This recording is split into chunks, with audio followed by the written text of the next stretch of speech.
போன வருஷத்துக்கு வந்து டபுள் சைஸ் வாட்ரு பச்சை கலர் காட்டன் சார்.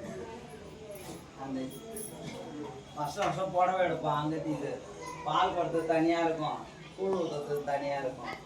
பால் கொடுத்தது வந்து பசங்க எடுப்போங்க. ஃபஸ்ட்டு வருஷம் டாப்பு கட்டர் இங்கே இருந்தால் அந்த அம்மா தாய்கிட்டு வருஷம் எடுத்துன்னு சுட்டு மாதிரி.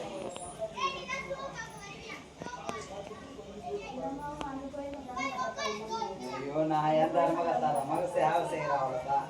தர்மகத்தெல்லாம் அதெல்லாம் எப்படி செய்வேன் நிர்வாகம் எல்லாமே நம்ம பார்ப்போம். வரவு செலவு கணக்கு என்ன வருது போகுதுன்னு பார்த்து எல்லாம் பண்ணி முடிச்சுட்டு லாஸ்ட்டாக எப்படி சொல்லி முடிச்சுட்டு